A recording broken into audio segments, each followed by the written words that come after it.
former unified world champion Callum Smith, who is making his return to action in a new division next Saturday on the Joshua Alexander Usyk card. Callum, good to finally catch up. How are things with you today? Yeah, all good, mate. All good. Training's going well. How are you doing? I'm very well. You look very tired today, my friend. Has it been a tough week of training? It has, to be honest with you. This week's my last tough week, and then I come home. I've got a 2-year-old. Got me running around as well, so she's just going to bed now. So I'm finally chill and relaxed now for the night. How many training camps have you been through since your daughter? Is it your daughter or a son? Yeah, daughter. Yeah. One. I had it in January, and then I've boxed in Dan Ryder, Canelo 3. This is my fourth one. This is my fourth camp, but it's good. My wife, the partner's great. She's good with it, and it's good to get off in the gym, spend a bit of time with her. But she's at that age now where she's non-stop. She's out in the garden, back in the house, back in the garden. So it's tiring, but she's going to bed now, so it's all good. In doing what I do with these interviews, I speak to a lot of fighters, and you'd be surprised how many I've spoke to in the early to mid 30s who say about having kids, and that turnover, if you like, from a young man to coming home and having to train twice, if you like. Yeah, definitely. I think early on in my career, boxing was everything. I could put all my life into it, and boxing come first before anything else. And then once you become a dad, it's secondary. Then family comes first, and you try and fit everything around. And it is a little bit tougher, but it also gives you a reason why you need to do what you do and stuff like that. And you want to just believe that it will be worth it in the long run to provide a better future for your children. But yeah, it is tough at times, but it's got to be done, and you're not the only one in this position. As you say, there's a lot of other fighters doing the same. Well, you're talking about other fighters doing the same thing, but you've obviously been blessed by 3 fantastic role models in your 3 older brothers. How much of an advantage do you think that was for your early career, growing up with great role models in them 3? Yeah, massive. I was speaking about it earlier. I done an interview with the Zone, and when I was a kid, people used to always ask me, was it pressure being the youngest of 4, and they were all winning national titles as amateurs and boxing for England. And whenever I fight, people always just assume I was good because I was the younger brothers of them. So it did have pressure, but I never ever felt it. I always just felt the opposite. I always felt it benefited from having basically 3 coaches basically in my own family. I had 3 brothers who were all boxing at the very highest level in the amateurs, and when I turned professional, they were all always ahead of me. So when I boxed for the British title, they'd already won it, and they'd been there before. And when I boxed for the world title, they'd all boxed for them before. So it's weird because I get more nervous when they fight, and when I box for a world title, I think a lot of people could be a bit starstruck with the occasion, whereas I felt I'd been there before, because I've been there a few times with my brothers, and I do believe it benefited me from having them 3 the same way from when I was 8-9 years old. I've always benefited from having them 3 there just to help with advice, whether it's watching them and even good and bad things, obviously seeing the good things they do, but also seeing things what haven't gone so well in their career and stuff like that. And it sort of helped me, benefited me, and I believe I'm in the position I am today because of them. They played a massive part.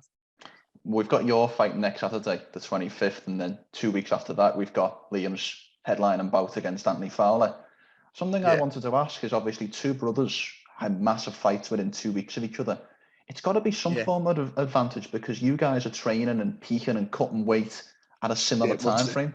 Oh, yeah, a little. Just say good night. Good night. See you in the morning. Sorry, mate.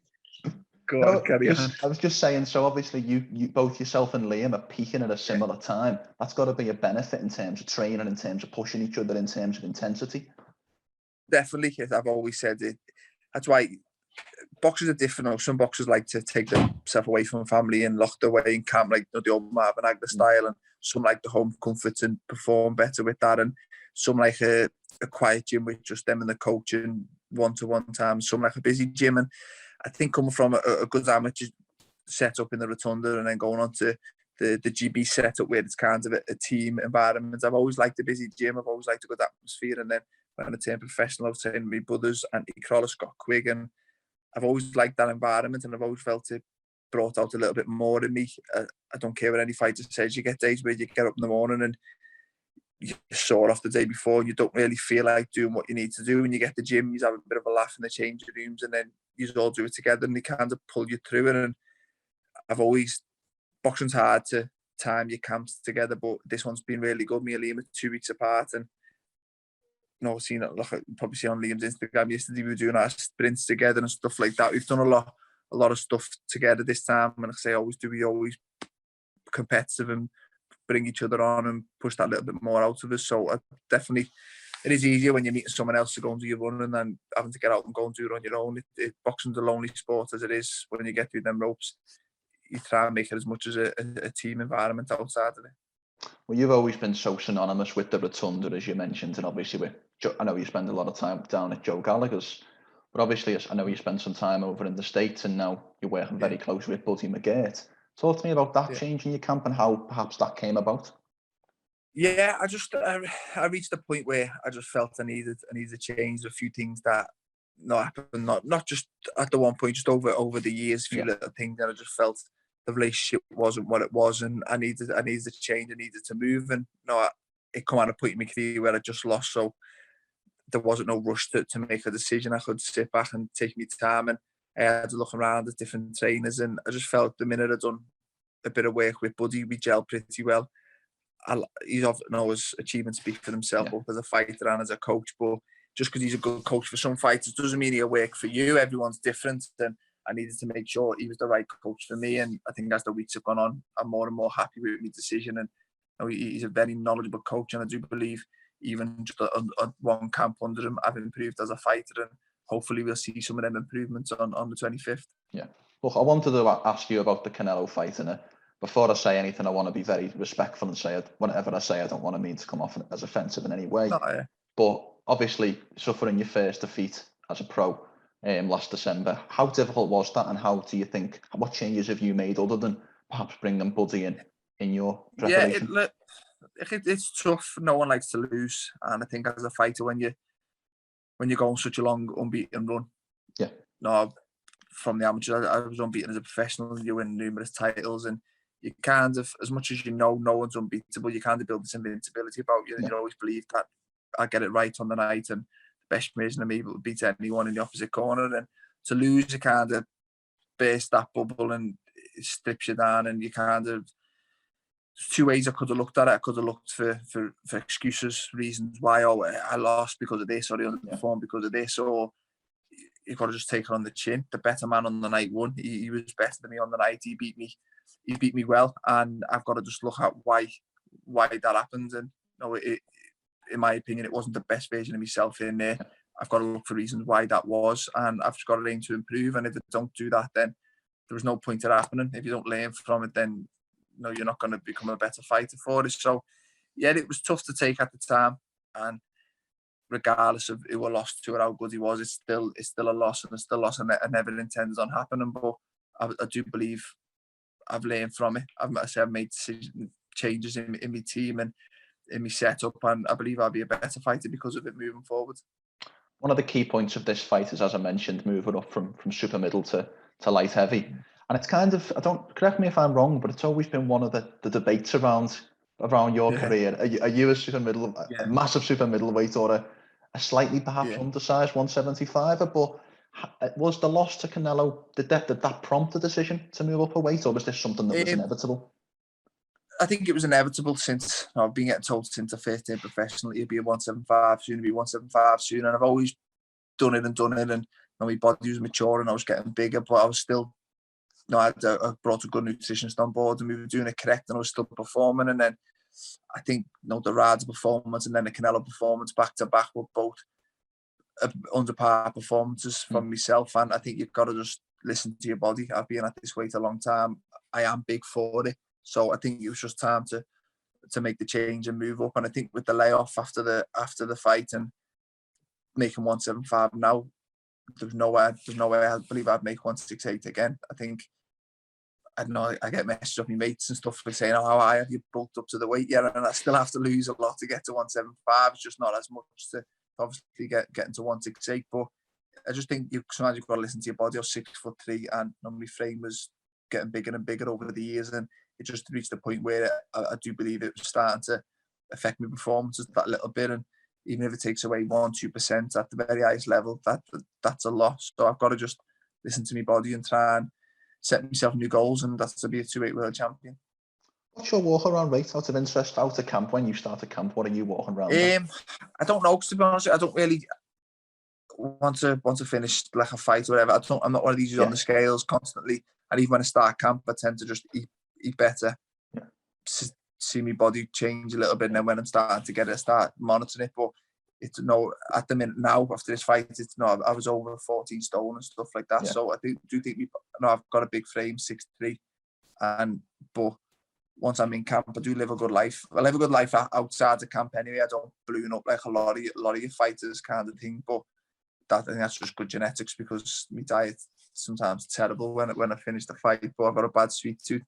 But yeah, it's just over the years you get to know your body, you know how it works, and you know what weight you perform at, and little things like that. And I just felt like making 168 was getting a little bit tough and starting to affect my performances, and I couldn't.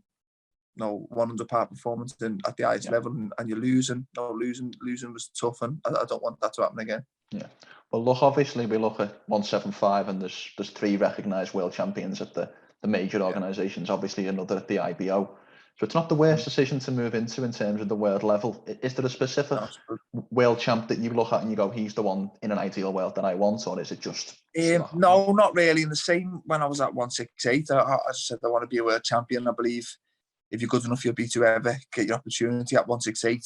I was lucky to get the recognised #1 in Groves and get the Ring Magazine belt with it. But the 3 good fighters, they've all got a belt for their own reasons. They've earned them, and it's not a weak division I'm moving into. It's a tough division, but it's a division I do believe, given the opportunity, I can beat the 3 names who've got hold of the belts, and a win on the 25th puts me one step closer to them. And I'll say that is the end goal, and a goal that I do believe it is unrealistic, and something that I can achieve. I did want to ask you this, Callum, because you've obviously won a sanction and body belt in the WBA, but as you mentioned, you've also won the ring. As a fighter who's won both, is the one that you have a preference for? Would you like a sanction and body belt, or do you like one of the others, the ring or the lineal title? For me, the ring's the best belt, because it's probably the hardest to get hold of, and when you got the ring, you have to recognise.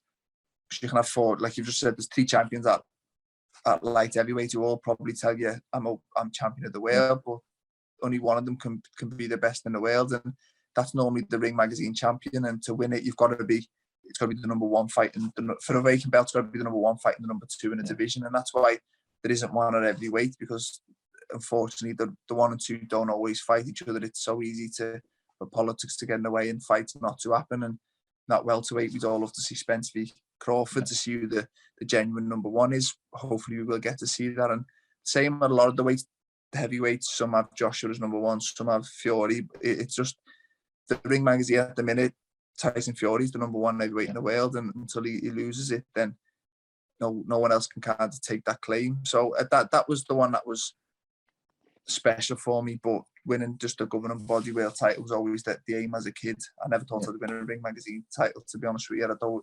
I believed I'd be a world champion, so to get them both wasn't a nice thing, and I'm the first one from Liverpool to win one as well, which was nice. Because you won so much on that night again in Saudi Arabia against Groves. You won your first world title. You won the ring, which you're saying you didn't even think you'd lift, and obviously the Muhammad Ali trophy. Yeah, it was a smash and grab. I think my hand luggage was full on the way home. But that was a good night. And like I said before, I was pleased that I didn't win a world title, and then there was other people ranked above me. I won it and went right to the #1 spot, which was something I always wanted to do. Yeah, in a way, I don't mean to be disrespectful to other people who win world titles, but you kind of done it the right way. You kind of took boxing politics kind of went to one side, and Callum Smith won the world title. How people should. Yeah, definitely. And look, I'd have took any world title. When you turn pro, you want to win any world title, and it doesn't really matter what one. But deep down, I always said I want to be ranked #1. I don't want to be a world champion, and there's 3 people ranked #4 in the world, and it's still an unbelievable achievement getting hold of one of the belts. But my main goal was to always try and be the #1, and I've done it at 168, and I moved up, and I've got the same ambitions, the same goals. I want to be a world champion, and I want to beat whoever's the best in the division. So I've got a good team and army, and hopefully they can provide me with the opportunities, and I can do my part in the ring. You mentioned rankings there, but just very quickly, I want to get your opinion on something. So in preparation with talking with you this evening, I had a little bit of look at the super middleweight and the light heavyweight rankings. Did you know you're ranked number 9 by the WBO at light heavyweight without actually having fought there? Am I? Yeah. Yeah. No, I didn't know any of them had ranked me yet at light heavy. I thought, no, until I fight unofficially, I'm still at a super middle, aren't I? So I didn't know that, but maybe it's just even moved whatever my ranking was with the WBO at super middle and pushed me up a bit. But yeah, no, I didn't know that. Yeah, I had a little bit of a look and I just saw, because obviously we've got your Gallagher's stablemate Callum Johnson at light heavy. So initially I thought it was him, and then I think he's higher than you, and I thought, well, that's a strange one. Yeah. I think his last fight was for a WBO international or something like that, which helps them to like international titles. Sorry, someone's phoning me. No problem. They get your rankings up, so to speak, and that's what they're good for, to put you in a position to get your man to spot, which guarantees you your shot, rather than just waiting for a volunteer, which some fighters don't ever get. Yeah. Well, listen, let's just, for one final subject, if you like, talk about the fight at hand. 25th of September, you'll be facing Lenin Castillo, as I mentioned in your light heavyweight debut. Castillo coming off one fight removed from a world title fight against Dimitri Bivol. What are your opinions on him as an opponent? He's a good fighter, to be honest with you. He's I remember watching the Bivol fight at the time live, not there, but on the TV, and you look at the scorecards and they were wide for Bivol, but the fight, a lot of the rounds were like pretty close. He's tall, he's hard to clean. He made the best of fights with Bivol. He's got a good jab, looks quite heavy-handed, and it's not a no-over job to walk into the division and let's get back to winning ways. It's a decent enough fight. He's a former world title challenger. He's lost to points to Bivol, like you said. So it's a good fight to do. Definitely a fight I believe I win. And if I'm going to be fighting and beating the likes of your Bivols and the other champions, then I should be beating Lenin Castillo. So, but it's a good fight to be first one under Buddy, which I'm excited about. And it's just first one at the new weight, and it's just good to get back in the ring on a big stage. Anthony Joshua show outdoors at a football stadium, so it's giving me the buzz to get back in there and definitely get back to winning ways, and then push on and move forward. And it's one step back in the right direction. I wanted to ask you about that, because obviously fighting on a Joshua undercard, and last time you fought on a Joshua undercard, the golden boy lost, if you like, in his only pro. Yeah, you better hope he's not superstitious, otherwise. I was going to ask if you win on next Saturday and he gets beat, does Eddie Earn knocking on your door? I think that's the last undercard of his, I'll be honest. I think if that happens, but the main event's a good fight. It's a very good fight. That was one that I'm looking forward to. Yeah, who do you have in that fight? What are your opinions on that matchup? I think everyone was disappointed, and obviously myself included, when we didn't get Fury Joshua. I think that's the fight everyone wants, but it's not a bad replacement. I think I've always wanted to see Usyk in with the genuine top heavyweights ability wise. I think he's a brilliant fighter. His achievements at cruiserweight speak for themselves. Is he big enough to do it with the genuine big heavyweights? I think that's the big question mark. I think in boxing ability early on in the fight to be very, very interesting. He's obviously southpaw as well. I just don't know if Joshua hurts him when he lands late on, but it's definitely an interesting one, and he'll ask a lot of questions of Joshua. I just think Joshua might be that little bit too big and get rid of him. Yeah, and obviously, as you mentioned, this fight's at Tottenham Hotspur Stadium.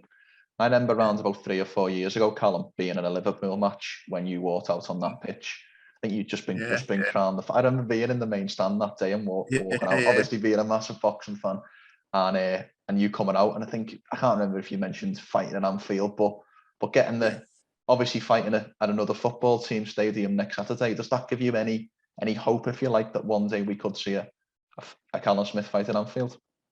Yeah, definitely. Hopefully, it just needs the right fight. It needs a big opponent. No, me against someone no one knows isn't gonna sell out. And it's one of them. If I was to do Anfield, I'd want to do it properly with decent numbers in there. Wouldn't want to chop half of it off and have one of the stands full and stuff like that. I think if I was to do it, I'd want to do it properly, and that'll need a big opponent in the opposite corner. But it's definitely a goal, and we're seeing Josh Warrington boxed outdoors. I think it was a rugby ground last time we ended, and other fighters have done it. So it is possible. A Matchroom have done it with a lot of the fighters, so they know how to set it up and get it over the line. But again, I just need to get myself a world title again, and hopefully get a big name in the other corner. But I'd never rule that out. But at the minute, it's just getting back to winning ways and getting a world title, and then we can hopefully look towards maybe getting one at Anfield before I'm done. Well, of course, mate. And obviously, I'll leave you with this final question, and I'll save the cliche prediction question, but I'll ask you a slightly different version of it. But obviously, in September 2021 now, what do you want to accomplish in the next 12 months? Where do you want to be come the 1st of September 2022? World champion. That's the only goal I've got. It's from moving up into the division. The goal's to be a world champion. There's no certain opponent, no certain anything like that. It's just this time next year I want to be a world champion, and I believe it's doable. I believe I'm good enough to do it, and I've got the right people around me to guide me in the right path and the right opportunities to do it. And it's just down to me to improve in the gym and deliver on the night when it matters, which I feel I can. Do you feel like your pedigree coming up from 168 as a unified world champ, do you think that will get you opportunities at 175 particularly quicker, or have you got to work your way back up again? Possibly not. Again, I do think it puts me up there. I don't think I'll walk right into a world title shot, which is why I'm fighting, Lenin Castillo. But I don't have to go back and work my way up from where I did at 168. It's just I've been a world champion. I've proven I'm a world class fighter. So I'm good enough to be in the world title fight at 175. I've just got to beat whoever's in the queue ahead of me and get ahead of them and get a world title shot. There's a big queue. Everyone wants to fight for world titles. Everyone's in the same position. But hopefully, like I say, I've got a good enough team, and I believe I'm a good enough fighter to earn a shot and to win it. Superb. Well, I think the thought of Callum Smith becoming a 2-weight world champion is a fantastic place for us to end. Nice one, mate. Hopefully. Not a problem, mate. Thanks. Before we finish, Callum, how can people find you on social media? Instagram, Callum Smith 23. I think Twitter's the same, Callum Smith 23. They're the two I use. So I'm not that busy on them, but every now and again I'll put the odd Instagram up. Yeah. So give me a follow. Superb. And for one final question, I give this opportunity to everyone. Anything you want to say, sign off, which sponsors you want to plug, the floor is yours.